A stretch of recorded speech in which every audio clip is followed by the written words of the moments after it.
ముందుగా ఇంత ఓపిక్గా ఇంత సేపు ఉన్నారంటే ఒక సమోసా మీద చాలా మెచ్చుకోవాలి. సో అందుకని ఎందుకు అంటే ఈ సమోసాలు 1000 కాదు 1,00,000 తిన్నా మన స్వేచ్ఛకు సమానం కాదు అది. అందువల్ల ఇక్కడ ఇప్పుడు నేను ఇంతకుముందు పృథ్వీతో కూడా అన్నాను, ఇక్కడ చాలామంది చాలా విషయాలు మాట్లాడారు. బహుశా అన్ని విషయాలతో అందరూ ఏకీభవించారు. కానీ నాగరిక ప్రజాస్వామిక సమాజానికి ఉండాల్సిన లక్షణం ఏంటంటే ఏ అభిప్రాయాలు ఉన్న వాళ్ళైనా ఒక వేదిక మీద ఉండి మాట్లాడగలగాలి. అది నాగరిక సమాజానికి ఉండాల్సిన లక్షణం. సో ఇక్కడ ఉన్న వాళ్ళందరికీ ఒకటే కన్సర్న్ ఏంటంటే స్వేచ్ఛను హరించకూడదు. ఇక్కడ మాత్రం డిఫరెన్స్ ఏం లేదు కదా ఎవరికి. భావ ప్రజ్ఞా స్వేచ్ఛను హరించకూడదు. భారత రాజ్యాంగం కల్పించిన ఆర్టికల్ 19(1)(a)లో కల్పించిన భావ ప్రజ్ఞా స్వేచ్ఛను హరించకూడదు. హరిస్తే ఏం చేస్తారు? కేసులు పెడతారు. నేను అన్నాను అరెస్ట్ చేస్తారని భయమా సార్ అన్న. భయం ఉంటే యాంటిసిపేటరీ బెయిల్ పోతాను, పోలే కదా అన్న. ఇంతవరకు యాంటిసిపేటరీ బెయిల్ పిటిషన్ వేయలేదు, వేయను కూడా. ఎందుకంటే నవ్వుతూ అన్నా, నా జీవితంలో చాలా అనుభవాలు వచ్చాయి, అసెంబ్లీతో సహా. ఒక జైలు అనుభవం రాలే, అది కూడా పోయి చేస్తే నా ఆత్మకథ పూర్తయితే ఇంకో చాప్టర్ అని చెప్పాను. సో అందువల్ల అరెస్టులకు భయపడే వాళ్ళమైతే ఇక్కడ దాకా రాకనే పోయేవాళ్ళం.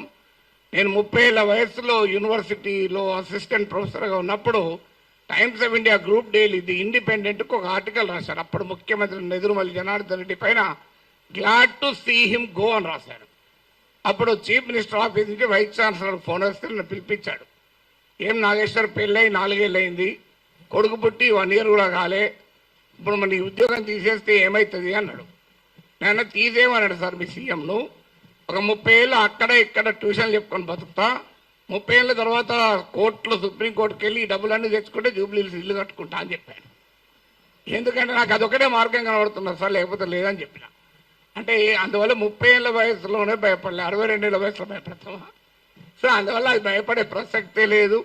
అరెస్ట్ ఇంతవరకైతే మీకు ఫ్యాక్ట్స్ కూడా చెప్పాలి. ఎందుకంటే ఇక్కడ మాట్లాడిన వాళ్ళు చాలామంది బహుశా టీవీలు మిస్లీడ్ చేసిన రాంగ్ ఇన్ఫర్మేషన్తో కూడా ఉన్నట్టున్నారు. నా దగ్గరికి అరెస్ట్ చేసడానికి ఎవరైతే రాలే ఇప్పటి వరకు, రారని నేను చెప్పను, ఇప్పటి వరకు రాలేదు. హైదరాబాద్కు వచ్చారేమో తెలియదు, మా ఇంటికి రాలే. అయితే అక్కడ తెలంగాణ పోలీస్ ప్రొటెక్షన్కి వస్తే వాళ్ళ ఫోటోలు వేసి మనం మీడియాలో ఆంధ్ర పోలీస్ వచ్చిందని రాశారు. ఆ వీడియోలో ఉన్న వ్యక్తి మన టోలీచెక్ సిఐ. సో అలా కూడా వచ్చాయి వార్తలు. ఆ వార్తలు కూడా ఇట్లాంటి పత్రికల్లోనే వచ్చాయి. పోనీ వీళ్ళు ఇక్కడ మనకు అర్థం కావాల్సింది అంటే, ఒకటి రాజ్యం ప్రభుత్వమే నేరుగా కేసులు పెట్టింది. ఏంటా కేసులు? కులచిచ్చు పెట్టానట. నేను నా మాటలో ఎక్కడ కులమన్న పదమే లేదు, కులచిచ్చు పెట్టాను. పవన్ కళ్యాణ్ మాటల్లో కూడా చెప్పాడు కులం. అసలు నేను ఎక్కడ కులం తీసానో నాకు ఇప్పటికీ అర్థం కాలే. ఇప్పుడు ఒక అంశం వచ్చినప్పుడు అనేక మంది భిన్నమైన అభిప్రాయాలు ఉన్నవారు ఆ అంశాన్ని వరకు సమర్థిస్తుంటారు. అది ఏ కులం వాళ్ళైనా కావచ్చు, ఏ ప్రాంతం వాళ్ళైనా కావచ్చు, ఏ రాజకీయ భావాలు ఉన్న వాళ్ళైనా కావచ్చు. ఇప్పుడు దీన్ని మైక్ అనాలి. దీన్ని మైక్ అని ఒక కులం వాళ్ళకి చెప్తే మైకు, ఇంకో కులం వాళ్ళు చెప్తే కాదు స్టిక్ అంటారా? ఒక పార్టీ వాడికి చెప్తా మైకు, ఇంకో పార్టీ వాడికి చెప్తే బాటిల్ అంటారా? ఎవరైనా మైక్ అనాలి. సో దానికి కుమ్ముక్కైనట్టు కాదని.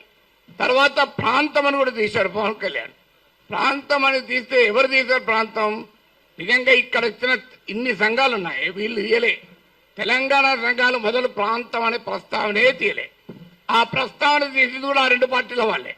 నువ్వు తెలంగాణ వాడివి, ఆంధ్రప్రదేశ్ రాజకీయాల గురించి ఎట్లా మాట్లాడుతావు? అయ్యమ్మ నేను అమెరికా వాడిని, అక్కడ ఓటర్నా, ఆడ మాట్లాడుతున్నా కదా.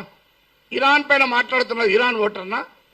ఇది ఎక్కడ సిద్ధాంతం అయ్యా? మీరైతే ఇక్కడ ఇల్లు కలిగి ఉంటారు, ఆస్తులు కలిగి ఉంటారు, మేము మాట్లాడకూడదంటే ఎట్లా? తెలంగాణలో ఉన్న పుట్టినవాడిని కనుక తెలంగాణ వాడి కనుక మాట్లాడద్దంటే ఎట్లా?